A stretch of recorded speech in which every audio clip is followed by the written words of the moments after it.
જય જિનેન્દ્ર. આપણે મંગલાચરણ કરી અને સમયસારનો સ્વાધ્યાય શરૂ કરીએ છીએ.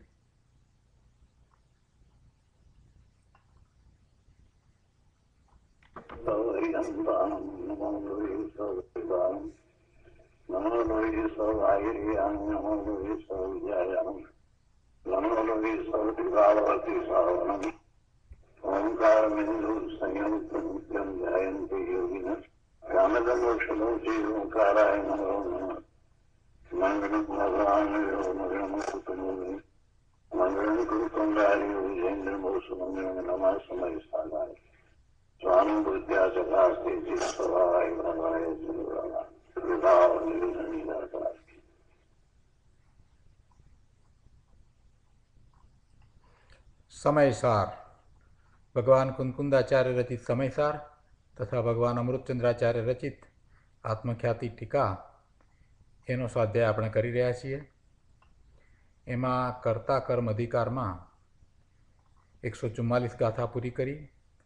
તે પછી અમૃતચંદ્રાચાર્ય ભગવાનના 7 કળશ છે, તે પૈકી આપણે કળશ 93 પૂરો કર્યો છે અને 94 કળશમાં આપણે શ્લોકાર્થ ભાવાર્થ કર્યા છે.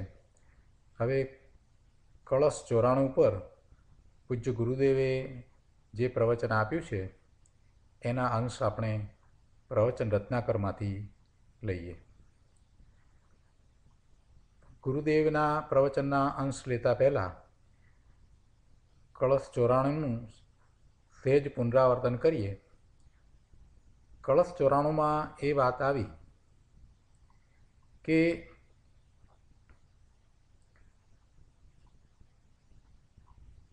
ઉદાહરણ આપીને સમજાવવામાં આવ્યું એમાં કે જેમ પાણી પોતાના સમૂહથી ચ્યુત થઈ અને દૂર વનમાં ભમતું હોય અને પછી એ ત્યાંથી ઢાળવાળા માર્ગ દ્વારા પોતાના સમૂહ તરફ એ બળથી વાળવામાં આવે તો એ પાણી પછી પોતાના સમૂહ તરફ ખેંચાતું થકું એ પ્રવાહરૂપ થઈ અને પોતાના સમૂહમાં આવીને મળે. એવી જ રીતે આ આત્મા પોતાના વિજ્ઞાનઘન સ્વભાવથી ચ્યુત થયો અને એ વિકલ્પોની જાળમાં ભમતો ક્યાંય સ્વભાવથી દૂર ચાલ્યો ગયો હોય અને એને પછી વિવેકરૂપી ઢાળવાળા માર્ગ દ્વારા એને પોતાના વિજ્ઞાનઘન સ્વભાવ તરફ પુરુષાર્થ દ્વારા બળથી વાળવામાં આવ્યો અને એમ કરતાં એ વિજ્ઞાનઘન રસવાળો જ એ આત્મા જેને પોતાના સ્વરૂપનું લક્ષ્ય કરી અને સ્વરૂપની પ્રાપ્તિ કરવી છે એને અનુભવમાં આવે છે. એટલે કે એવો એ આત્માને પોતાનામાં જ ખેંચતો થકો અર્થાત જ્ઞાનને ખેંચતું થકું પ્રવાહરૂપ થઈને સદા વિજ્ઞાનઘન સ્વભાવમાં આવી મળે છે. હવે આ ગાથા ઉપર પૂજ્ય ગુરુદેવે જે વાત કરી છે એ આપણે લઈએ.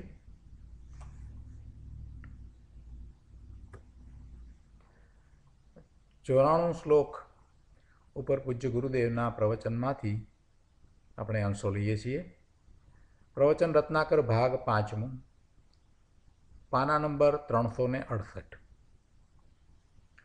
અહીંયા ગુરુદેવ કહે છે કે નદીનું પાણી ચાલ્યું આવતું હોય એમાંથી થોડું પાણી વહેળા રૂપે બીજે રસ્તે ચડી જાય, એને ગહન વનમાં ભમતું દૂર ચાલ્યું જાય, તેને દૂરથી જ ઢાળવાળા માર્ગ દ્વારા પાણીના મૂળ સમૂહ તરફ બળથી વાળવામાં આવે પછી તે પાણીને પાણીના સમૂહ તરફ ખેંચતું થકું પ્રવાહરૂપ થઈ અને પાણીના મૂળ સમૂહમાં ભળી જાય છે. આ રીતે આ દ્રષ્ટાંત છે. એટલે એના ઉપરથી જે સમજાવવું છે તે એ છે કે પર્યાયમાં ભૂલ છે એટલે કે ભગવાન આત્મા તો ત્રિકાળ જ્ઞાયક સ્વભાવ છે, એવું જ દ્રવ્ય છે, પણ એ એવા પોતાના સ્વભાવથી ચ્યુત થયો એમ જે કહ્યું એનો અર્થ શું છે કે દ્રવ્યમાં કંઈ ફેર પડ્યો છે એમ નથી, પણ એ પોતે પોતાના સ્વભાવ ભાવને ભૂલીને બહારમાં ભટકી રહ્યો છે, અને એ બહારમાં ભટકવાપણું થયું એ પર્યાયમાં ભૂલ છે. એમાં દ્રવ્યમાં કંઈ ભૂલ નથી, દ્રવ્યમાં કોઈ બગાડ થયો નથી, દ્રવ્યમાં કંઈ ફેરફાર થયો નથી. એટલે ગુરુદેવ અહીંયા એ વાતને સમજાવે છે કે ભાઈ એ ભૂલ તો પર્યાયમાં છે. પર્યાયમાં ભૂલ છે તે કઈ રીતે થઈ છે તે અહીંયા સમજાવવામાં આવ્યું છે. દ્રષ્ટાંતમાં પણ પાણીને બળથી વાળવામાં આવે તેમ કહ્યું છે. એટલે પાણી છૂટું પડી અને વનમાં ચાલ્યું ગયું, તેને કોઈ ઢાળવાળા માર્ગ દ્વારા બળથી વાળવામાં આવતા એ પ્રવાહરૂપ થઈ અને પાણીના સમૂહ સાથે ભળી ગયું. એ સિદ્ધાંતને સમજાવવા માટે આ દ્રષ્ટાંત આપ્યું. એટલે એ જ રીતે જે પોતે પોતાના ભગવાન આત્માને ભૂલીને, એટલે કે પોતાના સ્વભાવ ભાવને ભૂલીને જે દૂર ચાલ્યો ગયો છે, એટલે એ તો એ પર્યાયમાં એવી રીતે દૂર ચાલ્યો ગયો છે. એટલે ગુરુદેવ અહીંયા કહે છે કે આ ભગવાન આત્મા પોતાના વિજ્ઞાનઘન સ્વભાવથી અનાદિકાળથી ચ્યુત થયો છે, ભ્રષ્ટ થયો છે. પહેલાં એ પોતાના એવા સ્વભાવ ભાવે પ્રવર્તતો હતો એમ નથી, અનાદિથી એ રીતે ભ્રષ્ટ થયો છે.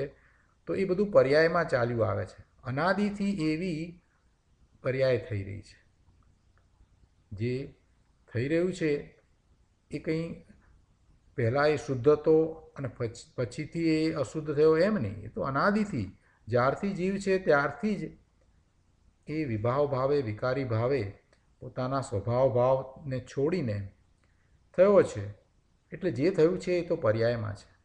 એટલે મલિનતા જેવું કહીએ તો એ પર્યાયમાં છે. વિકલ્પ સહિતની દશા છે તો એ પણ પર્યાયમાં છે.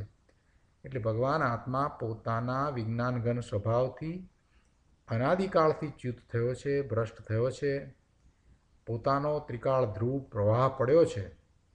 પોતાની આખી વસ્તુ ત્રિકાળ જ્ઞાન અને આનંદના સ્વભાવથી ભરી પડી છે. તેનાથી તે પર્યાયમાં ચ્યુત થયો છે. જે કંઈ થયું છે એ બધું પર્યાયમાં થયું છે. પોતે પોતાના જ્ઞાન સ્વભાવી ભગવાન આત્માનો અનુભવ કરી અને એવા સ્વભાવ ભાવે રહેવો જોઈતો હતો, પણ એવું થયું જ નથી. અનાદિથી જ્યારથી છે ત્યારથી એ પોતે એવા પોતાના સ્વભાવ ભાવથી ચ્યુત થયેલો છે. એટલે ધ્રુવનો વિજ્ઞાનઘન વસ્તુનો એકરૂપ પ્રવાહ એ તો એમનો એમ છે જ. એમાંથી તે જરાય પર્યાયમાં એ આવ્યો છે એટલે કંઈ દ્રવ્યમાં ફેરફાર થયો છે એમ નથી. એ પર્યાયમાં ભ્રષ્ટ થયો છે અનાદિથી. એથી કરીને એ એકરૂપ પ્રવાહ, એટલે આત્માનું મૂળ જેવું સ્વરૂપ છે તેવું સ્વરૂપ, એવો એ ધ્રુવ પ્રવાહ, એકરૂપ પ્રવાહ, એમાં કોઈ ફેરફાર થયો છે એમ નથી. માત્ર એટલું કે એમાંથી એ જરા પર્યાયમાં, એટલે કે પોતાના સ્વભાવને છોડીને એ પર્યાયમાં એ રાચી રહ્યો છે, અને એ પર્યાય વિભાવ ભાવની પર્યાય છે. એમ એ દૂર ચાલ્યો ગયો છે. તેને કહે છે કે દૂરથી જ, એટલે કે એકદમ પુરુષાર્થથી વિવેકરૂપી ગંભીર માર્ગ દ્વારા પોતાના વિજ્ઞાનઘન સ્વભાવ તરફ બળથી વાળવામાં આવ્યો. એટલે પુરુષાર્થથી વાળવામાં આવ્યો. જે પોતાના સ્વભાવથી ચ્યુત થઈ અને બહારમાં રખડી રહ્યો હતો, એને પુરુષાર્થપૂર્વક પોતાના સ્વભાવ તરફ વાળવામાં આવ્યો. આગળ અહીંયા કહે છે 369માં પાના ઉપર બીજા પેરેગ્રાફમાં કે જો વિજ્ઞાનઘન સ્વભાવથી ચ્યુત થયો હતો, તે કર્મના કારણે ચ્યુત થયો હતો એમ નથી. કોઈએ એને ચ્યુત કરાવ્યો હતો એમ પણ નથી. એટલે કોઈ કર્મને કારણે થયો હતો એમ નહીં. દર્શન મોહનીય કર્મના કારણે ભ્રષ્ટ થયો હતો એમ નથી. કર્મ તો નિમિત્ત માત્ર છે, પણ પોતાના ઊંધા પુરુષાર્થથી જ પોતે ચ્યુત થયો હતો, કર્મને લીધે નહીં. અનાદિથી જ એ ભ્રષ્ટ થયેલો છે. એમાં કંઈ કર્મનું કરવું છે જ નહીં. કર્મને લીધે એ અશુદ્ધ અવસ્થામાં રહ્યો છે એમ નથી, પણ એ પોતે પોતાના ઊંધા પુરુષાર્થને કારણે, પોતાના પુરુષાર્થની નબળાઈને કારણે એ પોતાના સ્વભાવથી દૂર ચાલ્યો ગયો છે. એટલે એ રીતે અનાદિથી પોતાના વિજ્ઞાનઘન સ્વભાવથી ચ્યુત થયો હતો. તેને દૂરથી જ વિવેકરૂપી ઢાળવાળા માર્ગ દ્વારા પોતાના વિજ્ઞાનઘન સ્વભાવ ભાવ ભણી બળથી વાળવામાં આવ્યો. પોતાનો પુરુષાર્થ રાગથી ખસીને સ્વભાવ તરફ વળ્યો. એટલે વિવેકરૂપી ઢાળવાળા માર્ગ દ્વારા બળથી વાળવામાં આવ્યો એમ અહીંયા કહ્યું છે. દર્શન મોહ કર્મનો અભાવ થયો માટે સ્વભાવ ભાવ તરફ વળ્યો એમ નથી. એ સ્વભાવ ભાવ તરફ વળ્યો એટલે પછી સામે દર્શન મોહનીય કર્મનો અભાવ થયો, પણ એમ નથી કે દર્શન મોહનીયનો કર્મ અભાવ થયો એટલે એ સ્વભાવ ભાવ તરફ વળ્યો, એમ બિલકુલ નથી. એ બંને વચ્ચે નિમિત્ત નૈમિત્તિક સંબંધ એ રીતે છે કે પોતે જ્યારે સ્વભાવ ભાવ તરફ વળે છે તો પછી પેલું દર્શન મોહનીય જળ કર્મ છે તે ચાલ્યું જાય છે.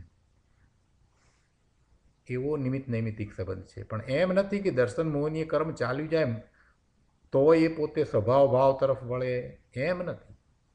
પોતે જ પોતાના પુરુષાર્થ દ્વારા જે પહેલાં સ્વભાવ ભાવથી ભ્રષ્ટ થઈને પરિણમતો હતો એને બદલે હવે સ્વભાવ ભાવ તરફ વળી અને સ્વભાવ ભાવે પરિણમવા લાગ્યો. એટલે એમાં એનો પોતાનો અંતરંગ પુરુષાર્થ છે. અંતર પુરુષાર્થથી ભેદ જ્ઞાન પ્રગટ કરીને આત્મા તરફ વળ્યો. એ પોતાનો પુરુષાર્થ છે. રાગનું વલણ છોડીને રાગથી ભિન્ન પડી વિવેકરૂપી નિજ બળથી આત્માને આત્મામાં વાળ્યો. પોતાના બળથી પોતે જ પોતા તરફ દોરાઈ ગયો, ઢળી ગયો. આ મૂળ વાત છે. મુખ્ય વાત જ આ છે કે પોતે પોતાના પુરુષાર્થ દ્વારા સ્વરૂપની પ્રાપ્તિ કરી છે. ફરી વાત એ સમજાવતા અહીંયા કહે છે કે વિજ્ઞાન ઘન સ્વભાવથી ભ્રષ્ટ થયેલો તે પ્રચુર વિકલ્પ જાળના ગહન વનમાં દૂર ભમતો હતો. ભગવાન આત્મા સ્વ સ્વરૂપથી ભ્રષ્ટ થઈને અનેક પ્રકારના રાગની વિકલ્પ જાળમાં ભમતો હતો. અસંખ્ય પ્રકારના વિકલ્પો છે અને સૂક્ષ્મપણે અનંત પ્રકારના વિકલ્પોની જાળમાં પોતે પોતાથી ભ્રષ્ટ થઈને ભમતો હતો. એ શુભ ભાવ અને અશુભ ભાવના વિકલ્પોની જાળમાં એ પોતે જ ભ્રષ્ટ થઈને ભમતો હતો. અથવા તો એમ કહીએ કે અનેક પ્રકારના નય વિકલ્પોની ઇન્દ્રજાળમાં પોતે સ્વભાવથી દૂર થઈને ભમતો હતો. તેને દૂરથી જ એટલે કે રાગમાં ભળ્યા વિના, દૂરથી જેનો અર્થ અહીંયા કર્યો છે કે એ શુભ ભાવમાં ભળ્યા વિના, રાગમાં જોડાયા વિના આમ સ્વભાવ તરફ જોડી દીધો. ભેદ જ્ઞાન વડે પ્રાપ્ત પોતાના બળથી પોતાના ચૈતન્ય સ્વભાવ તરફ વાળી દીધો. વાળી દીધો તો એ વળી ગયો, પણ કેવી રીતે વાળ્યો અને કેવી રીતે વળ્યો આ વાત સૂક્ષ્મપણે સમજવા જેવી છે. અને એવું થવાનું કારણ શું? જો પહેલાં કારણનો વિચાર કરીએ તો ભગવાન આત્માનો એવો સ્વભાવ જ છે. એ જ્ઞાન સ્વભાવ છે તો એ જ્ઞાન સ્વભાવી ભગવાન આત્મા પોતે પોતાના સ્વભાવ તરફ વળી જાય એવો એનો સ્વભાવ છે. હવે વાળી દીધો એટલે કે પોતે બહાર પર્યાયમાં એ ચ્યુત થઈને ભમતો હતો. એને જ્યારે દ્રવ્યસ્વરૂપનો અભ્યાસ કરી અને જ્ઞાન થયું કે આવો મારો સ્વભાવ છે, આવું મારું સ્વરૂપ છે, એટલે એવો પુરુષાર્થ એને ઉપડ્યો. અને પુરુષાર્થ પણ એનો પોતાનો જ છે. પોતાના પુરુષાર્થ દ્વારા એ વળ્યો છે. તો એ વળ્યો છે ત્યારે શું થયું છે? તો કે એને ભેદ જ્ઞાન થયું છે. એ ભેદ જ્ઞાનના બળથી એ પોતે પોતાના ચૈતન્ય સ્વભાવ ભાવ તરફ વળ્યો છે. એમાં બળ કોનું છે? પોતાનું પુરુષાર્થનું બળ છે. એમાં ભેદ જ્ઞાન કરીને, ભેદ જ્ઞાન કોની વચ્ચે કર્યું છે? સ્વ અને પરની વચ્ચે. પોતે પર તરફ ઝૂકેલો હતો, પરનું વલણ હતું. એને બદલે હવે પોતાના ઉપયોગને સ્વ તરફ વાળ્યા છે.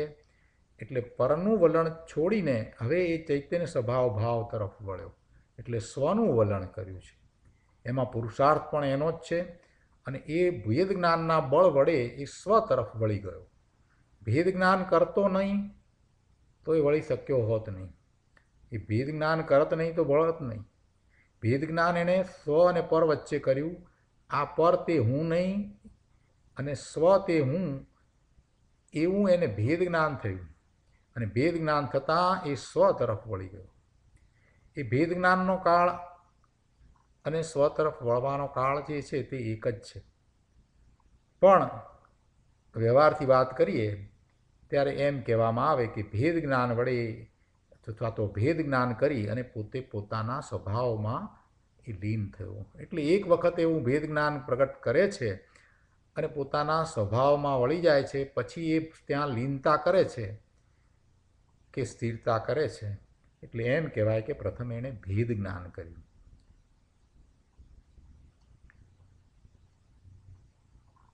ગુરુદેવ આગળ પણ સમજાવે છે પાના નંબર 370 ઉપર બીજા પેરેગ્રાફમાં કહે છે કે વિજ્ઞાન ઘનના રસીલા પુરુષોને આત્મા વિજ્ઞાન રસવાળો જ અનુભવાય છે. રસ એટલે સ્વભાવ, શક્તિ. આત્માના રસિક પુરુષો પોતાને વિજ્ઞાન સ્વભાવમય જ અનુભવે છે.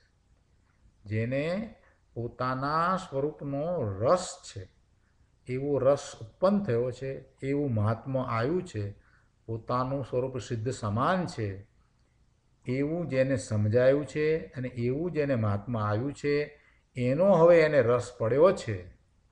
એવા આત્માના રસિક પુરુષો કહેતા આત્મા, એવા જીવો પોતાને વિજ્ઞાન સ્વભાવમય જ અનુભવે છે.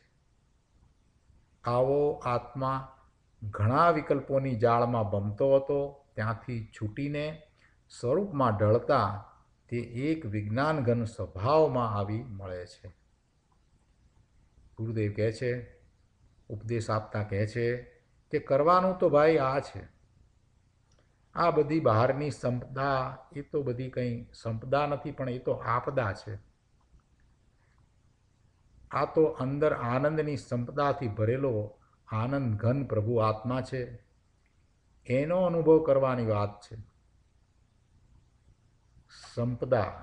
સંપદા કોને કહેવાય? જેમાંથી આનંદ પ્રાપ્ત થાય એ સાચા અર્થમાં સંપદા કહેવાય.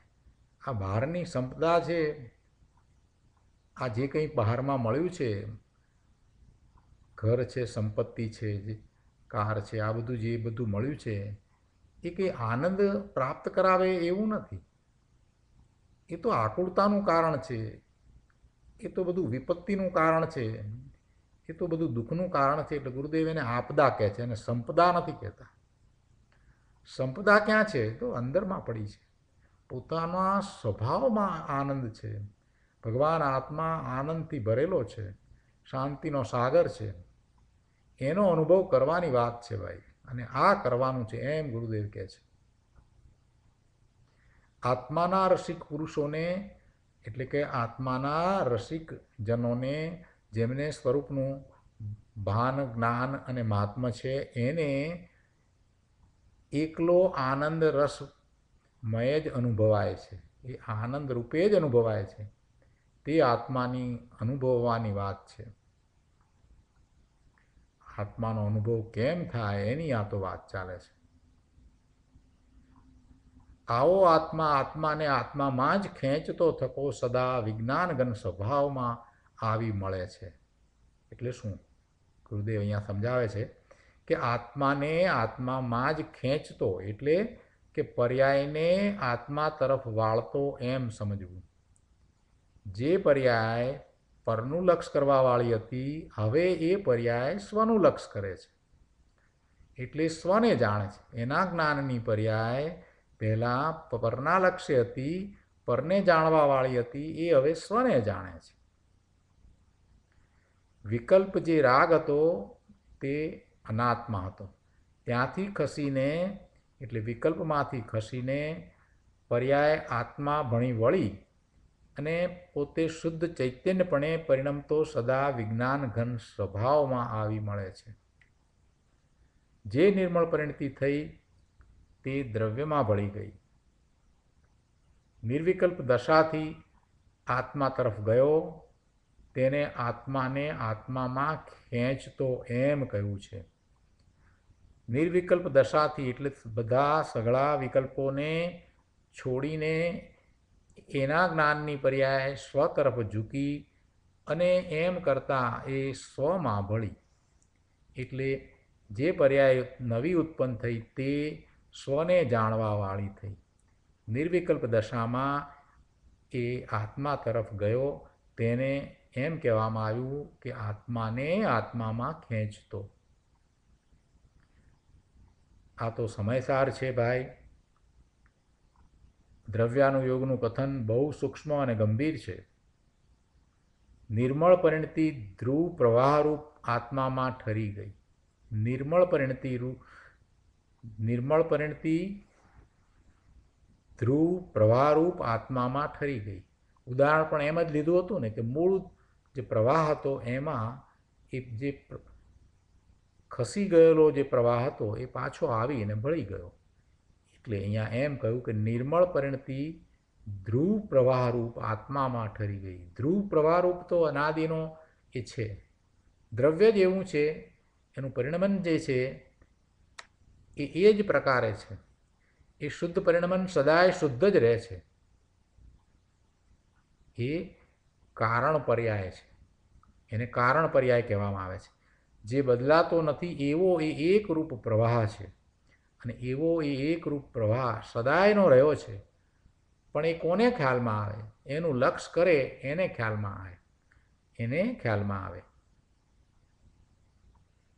અહીંયા કહે છે કે નિર્મળ પરિણતિ ધ્રુવ પ્રવાહરૂપ આત્મામાં ઠરી ગઈ, ભળી ગઈ. એનું નામ સદા વિજ્ઞાનગન સ્વભાવમાં આવી મળે છે અને એનું નામ સમ્યક દર્શન અને સમ્યક જ્ઞાન છે.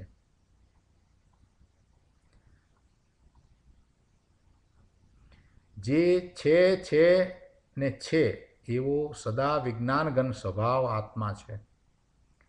તેમાં પરિણતિ એકાગ્રપણે સ્થિત થઈ એનું નામ સમ્યક દર્શન અને સમ્યક જ્ઞાન છે. જો અહીંયા ચારિત્રની વાત નથી, આ તો ચોથા ગુણસ્થાનની સમ્યક દર્શન અને સમ્યક જ્ઞાનની વાત છે.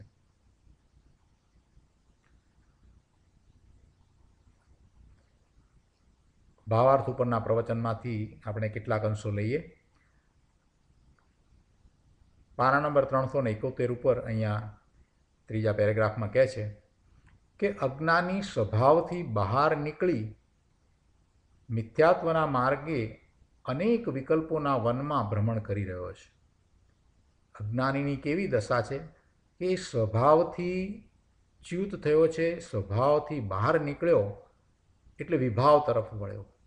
એ પછી શુભ ભાવ હોય કે અશુભ ભાવ હોય, એટલે એવો સ્વભાવથી બહાર નીકળ્યો છે. એ મિથ્યાત્વના માર્ગે વિકલ્પો સહિત પોતે જે કંઈ કરી રહ્યો છે એને એ ધર્મ માની રહ્યો છે, એને સત્ય માની રહ્યો છે, એવી ખોટી મિથ્યા શ્રદ્ધા સહિત એ પરિણમી રહ્યો છે. એટલે અહીંયા એમ કહ્યું કે એ સ્વભાવથી બહાર નીકળી મિથ્યાત્વના માર્ગે અનેક વિકલ્પોના વનમાં ભ્રમણ કરી રહ્યો છે. બહાર નીકળ્યો છે, અનેક પ્રકારના ભાવ થાય છે. સ્વભાવ ભાવને છોડીને બીજા જે ભાવ થાય છે તે અસંખ્ય પ્રકારના હોય, અનેક પ્રકારે હોય, પણ એ બધું શું છે? એ વિકલ્પોની જાળમાં ફસાવા જેવું છે. એટલે અનાદિનો આ અજ્ઞાની એમ જ એ વિકલ્પોના વનમાં ભટકી રહ્યો છે. પુણ્ય પાપના વિકલ્પ કે જે પોતાની ચીજ નથી તેને પોતાની માને એવો એ બહિરાત્મા છે, એવો એ મિથ્યા દ્રષ્ટિ છે. હવે એને બહિરાત્મપણું છોડી અને એ સમ્યક્ત્વના માર્ગે કેવી રીતે વળ્યો છે એની અહીંયા તો વાત કરી છે કે હવે તે બહિરાત્મપણું છોડી કેવી રીતે સમ્યક્ત્વના માર્ગે પડી પોતાના સ્વભાવમાં આવી મળે છે તે અહીંયા બતાવ્યું છે. કહે છે કે ભેદ જ્ઞાનરૂપી ઢાળવાળા માર્ગ દ્વારા, ભેદ જ્ઞાનરૂપી ઢાળવાળા માર્ગ દ્વારા, ઢાળમાં સહેલાઈથી સરકી જવાય એટલે ભેદ જ્ઞાનરૂપી ઢાળવાળા માર્ગ દ્વારા ભેદ જ્ઞાન થાય એટલે સહજ પોતે પોતાને સર્વથી જુદો ભિન્ન અનુભવે. એટલે ભેદ જ્ઞાન જે છે એ કેવો માર્ગ છે? એ ઢાળવાળો માર્ગ છે. એટલે ભેદ જ્ઞાનરૂપી ઢાળવાળા માર્ગ દ્વારા પોતે જ પોતાને ખેંચતો પોતાના વિજ્ઞાન ઘન સ્વભાવમાં આવી મળે છે. એક વખત ઢાળમાં તમે વસ્તુને મૂકો એટલે એ પછી એ ઢાળમાં આગળ ખેંચાઈ જશે, નીચે એ ખેંચાઈને ચાલી જાય છે. અહીંયા ભેદ જ્ઞાનરૂપી ઢાળવાળો માર્ગ હોય તો ભેદ જ્ઞાન થયું કે હું અને આ બીજું બધું પર, હું સ્વ અને બીજું બધું પર, એમ ભેદ જ્ઞાન થાય એટલે એ સ્વ તરફ જ પછી આગળ વધી જાય. એ સ્વ તરફ જ પછી આગળ વધે. ઢાળવાળા માર્ગમાં કેવું થાય કે ઢાળ તરફ એ આગળ વધી જાય. એટલે ભેદ જ્ઞાન એવું છે કે ભેદ જ્ઞાન એ પરથી સ્વને જુદા કરવાનું જે ભેદ જ્ઞાન છે એમાં સ્વના લક્ષ્ય એ ભેદ જ્ઞાન થાય છે. પરને પોતાથી જુદું પાડવા બેસીએ તો પાર નથી આવતો. આ બધું પર પર પર એમ જુદા નથી પડાતું. હું કોણ છું, હું સ્વ કોણ, એટલે હુંનું જ્યાં ભાન કરવામાં આવે તો સહજ રીતે બીજું બધું પર છે એનાથી જુદા પડી જવાય. અને એમ એ ભેદ જ્ઞાન થાય એટલે એ સ્વ તરફ જ પછી આગળ વધે. એટલે અહીંયા એમ કહ્યું છે કે એ પોતે જ પછી પોતાને ખેંચતો પોતાના વિજ્ઞાન ઘન સ્વભાવમાં આવી મળે છે. એટલે સ્વ તરફ જ પછી આવીને મળે એ એવું જ જ્ઞાન છે. જ્ઞાનનો એવો સ્વભાવ છે, આત્માનો એવો સ્વભાવ છે કે પછી એ સ્વનું જ્ઞાન થતાં એ સ્વ તરફ જ પછી અંદર વળે છે, ત્યાં જ ખેંચાઈને પહોંચે છે. એવો વિજ્ઞાન ઘન સ્વભાવ એમાં એ આવીને મળે છે એટલે સ્વનો અનુભવ કરે છે. અહીંયા બીજો એક શબ્દ પણ શ્લોકમાં લીધો છે, એને પણ અહીંયા ગુરુદેવ સમજાવે છે કે વિવેક નિમ્ન ગમનાત, એમ શ્લોકમાં પાઠ છે. એનો અર્થ એ છે કે ભેદ જ્ઞાન રૂપી ગંભીર માર્ગ દ્વારા પોતે પોતાના જ્ઞાન ઘન સ્વભાવમાં આવી મળે છે.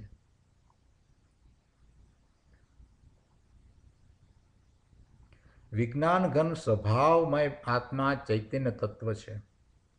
શુભાશુભ રાગ આદિ ભાવ છે તે પુણ્ય અને પાપ છે. અજ્ઞાની પોતાના ચૈતન્ય તત્વને પુણ્ય પાપ તત્વરૂપ માનીને અનાદિથી વિકલ્પના વનમાં પરિભ્રમણ કરી રહ્યો છે. તેણે પોતાના ચૈતન્ય તત્વને છોડી દીધું છે, પણ હવે તે ભેદ જ્ઞાનરૂપી ગંભીર માર્ગ દ્વારા અંતરમાં સ્વભાવ સન્મુખ થાય છે. એટલે કે જે વિકલ્પ ઉઠે છે એનાથી એણે ભેદ કર્યો. રાગ તે હું નહીં, આ પર પદાર્થો તો તે છે એ તો હું નહીં, આ શરીર પણ હું નહીં, પણ આ જે વિકલ્પ છે, જે નયના વિકલ્પ છે એ પણ હું નહીં. હું તો શુદ્ધ ચૈતન્ય તત્વ છું, વિજ્ઞાન ઘન સ્વભાવમય છું. આ પ્રમાણે વિવેક અર્થાત ભેદ જ્ઞાન કરીને ઢાળવાળા ગંભીર માર્ગ દ્વારા પોતે જ પોતાને ખેંચતો અર્થાત પોતાની પરિણતિને પોતા તરફ વાળતો પોતાના વિજ્ઞાન ઘન સ્વભાવમાં આવી મળે છે. અહીંયા કોઈકે પ્રશ્ન કર્યો કે પણ જ્ઞાનીને પણ વિકલ્પ તો આવે છે ને? હા ભાઈ, સાધક દશામાં છે, પૂર્ણતા હજી પ્રગટ નથી કરી ત્યાં સુધી વિકલ્પ તો આવે. પણ જ્ઞાનીને વિકલ્પ આવે છે તેને એ જ્ઞાની પોતાની ચીજ છે એમ નથી માનતા, એમ એને નથી જાણતા. જ્ઞાની વિકલ્પના સ્વામી થતા નથી. વિકલ્પના સ્વામિત્વપણે જ્ઞાની પરિણમતા નથી. જ્ઞાની જે વિકલ્પ આવે છે તેના કરતા થતા નથી.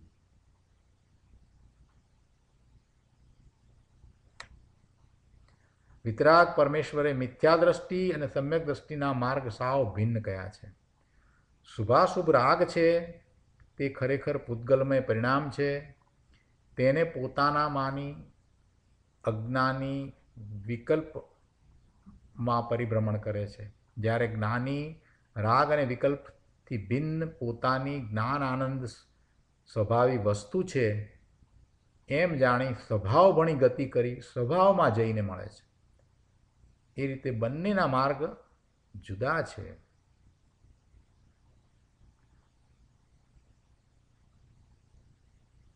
તો આ રીતે આપણે 94મો કળશ અહીંયા પૂરો કરીએ છીએ. હવે આગળ 95મો કળશ આપણે લઈએ.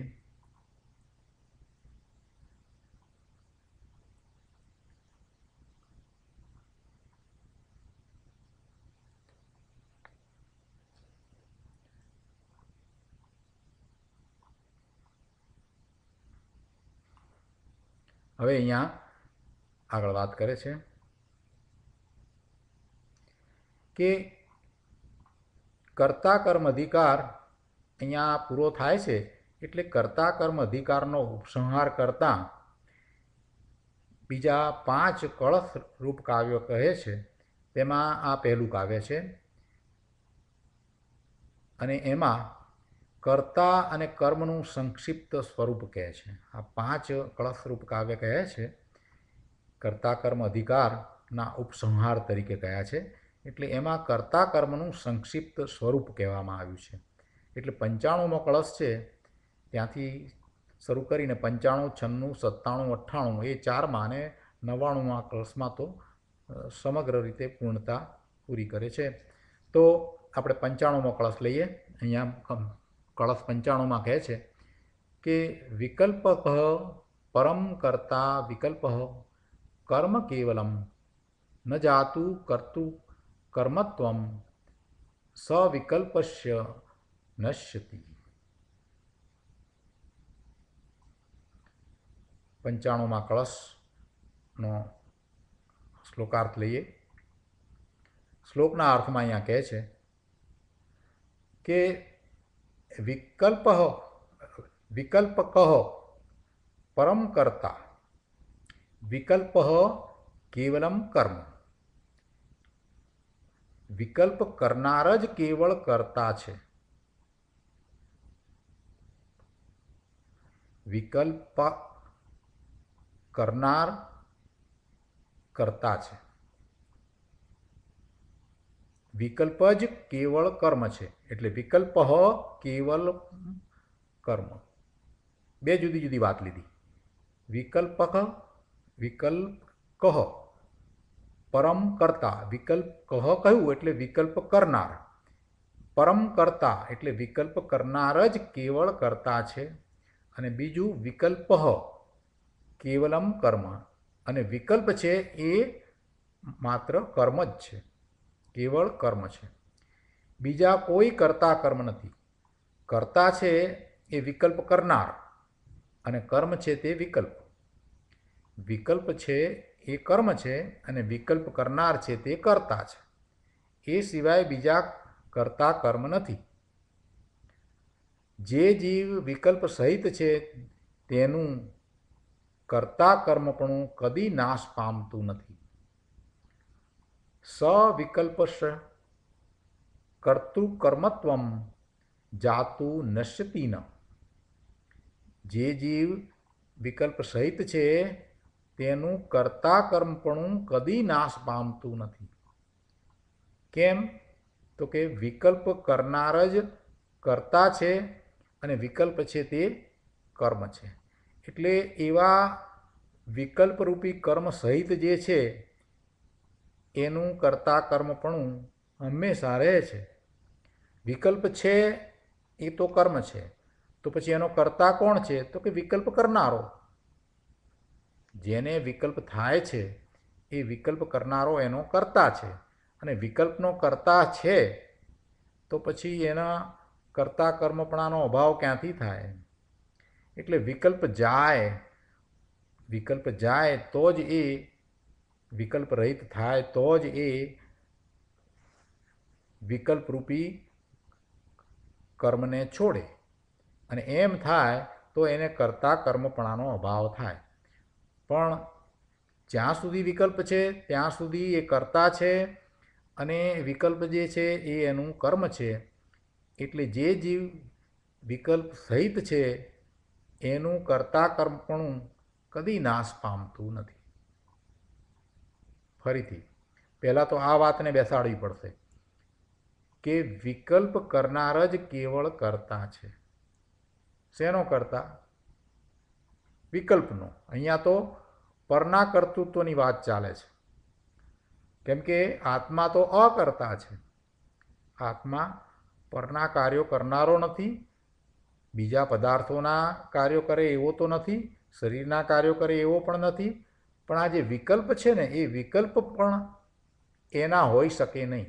જો વિકલ્પમાં એ રોકાયો છે તો એ વિકલ્પનો કર્તા એ થાય છે. એટલે વિકલ્પ કરનાર કોણ છે? એ કર્તા છે. અને વિકલ્પ છે એ શું છે? એ એનું કર્મ છે, એ એનું કાર્ય છે. એટલે વિકલ્પ થાય છે એનો અર્થ એ થયો કે કર્તા કર્મ પ્રવૃત્તિ ચાલુ છે. વિકલ્પ કરનાર જ કર્તા છે અને વિકલ્પ કર્મ છે. એટલે જે જીવ વિકલ્પ કરે છે, વિકલ્પ સહિત છે, વિકલ્પમાં રોકાયો છે, એનું કર્તા કર્મપણું કદી નાશ પામતું નથી. તો પછી એને અકર્તા ભાવ ક્યાંથી આવે? આત્મા તો અકર્તા છે. એટલે એનો અર્થ એ થયો કે જ્યાં સુધી વિકલ્પમાં છે ત્યાં સુધી એ બહારમાં જ છે, એને અકર્તા ભાવ છે જ નહીં. વિકલ્પમાં રાચી રહ્યો છે તો પણ એને અકર્તા ભાવ નથી. જ્યાં સુધી વિકલ્પ ભાવ છે ત્યાં સુધી કર્તા કર્મ ભાવ છે. ભાવાર્થમાં અહીંયા સમજાવે છે કે જ્યાં સુધી વિકલ્પ ભાવ છે ત્યાં સુધી કર્તા કર્મ ભાવ છે. જ્યારે વિકલ્પનો અભાવ થાય ત્યારે કર્તા કર્મ ભાવનો પણ અભાવ થાય છે.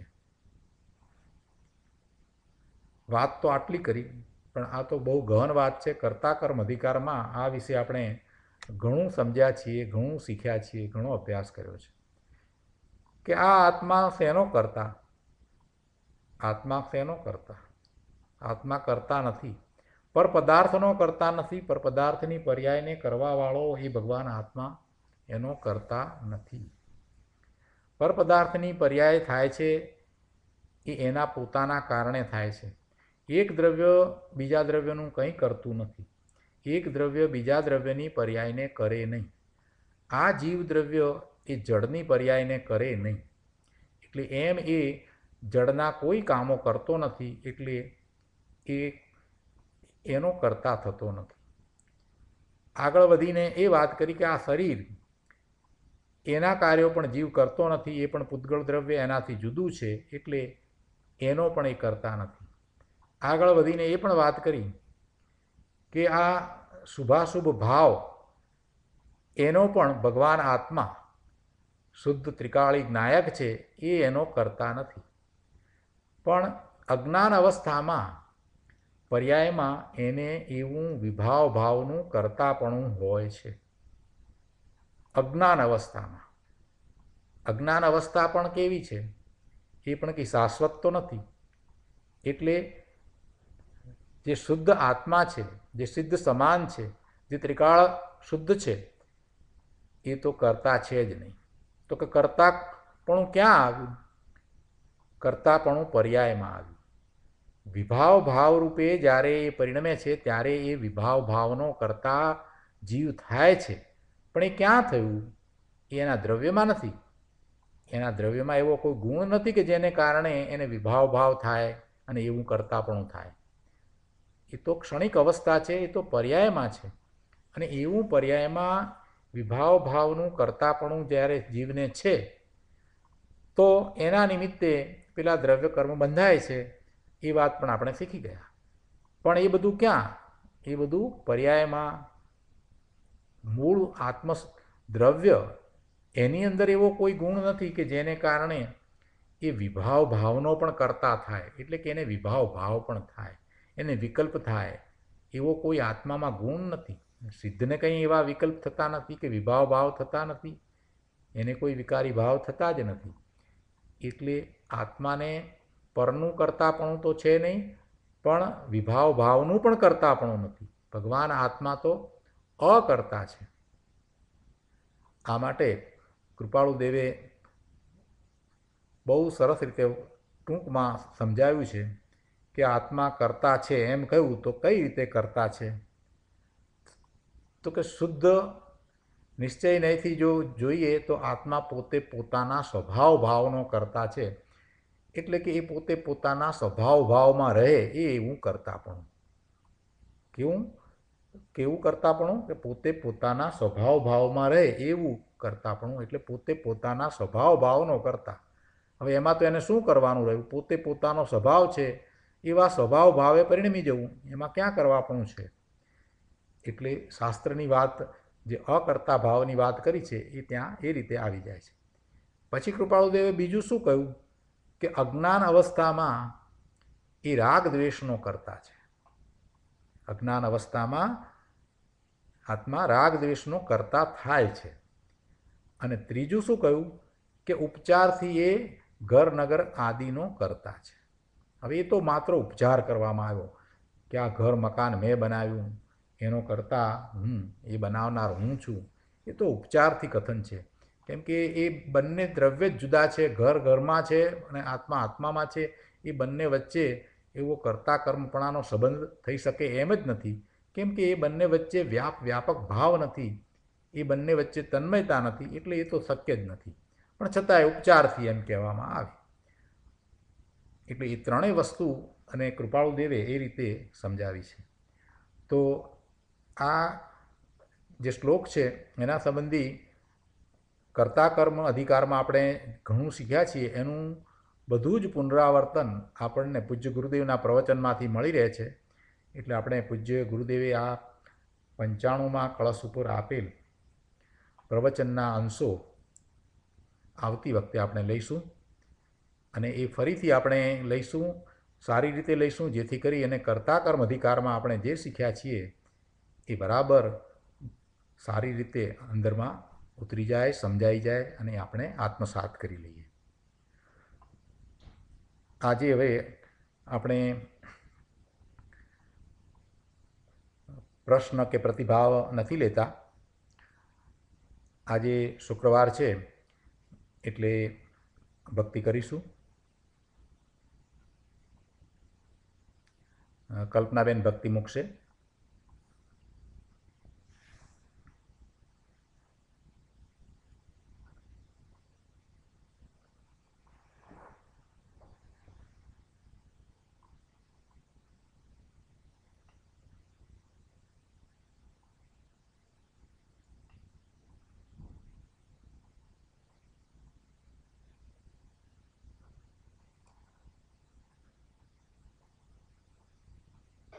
સંસારી જીવના ભાવ મરણો ટાળવા કરુણા કરી, સરિતા વહાવી સુધાતણી પ્રભુ વીરતે સંજીવની, શોષાતી દેખી સરિતને કરુણા બિના હૃદયે કરી, મુનિ કુંદ સંજીવની સમય પ્રાવૃત તણે ભાજન ભરી, કુંદ કુંદે રચ્યું શાસ્ત્ર સાથિયામૃતે પુરા, ગ્રંથાદિરાજ તારામાં ભાવો બ્રહ્માંડના ભર્યા, અહો વાણી તારી પ્રસમ રસ ભાવે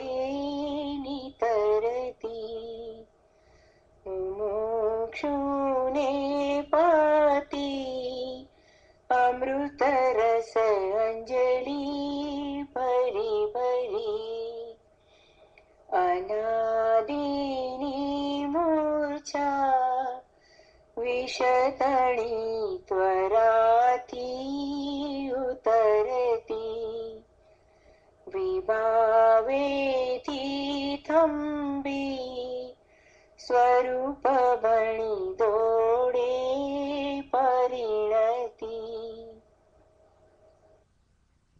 તું છે નિશ્ચય ગ્રંથ ભંગ સગડા વ્યવહારના ભેદભાવ તું પ્રજ્ઞા છીણી જ્ઞાનને ઉદયની સંધિ સહુ છેદવા સાથી સાધકનો તુમ્હાનું જગનો સંદેશ શ્રી વીરનો વિસામો ભવક્લાંતના હૃદયનો તું પંથ મુક્તિ તણો સુને તને રસની બંધ શિથિલ થાય જાણે તને હૃદય જ્ઞાની તણા જણાય તું રોચતા જગતની રુચિયાળસે સૌ તું રીજતા સકલ જ્ઞાયક દેવ રીજે બનાવું પત્ર કુંદનના રત્નોના અક્ષરો લખી તથાપી કુંદ સૂત્રોના અંકાએ મૂલ્ય ના કરી તથાપી કુંદ સૂત્રોના અંકાએ મૂલ્ય ના કરી. જય જિનેન્દ્ર. જય જિનેન્દ્ર પ્રભુ.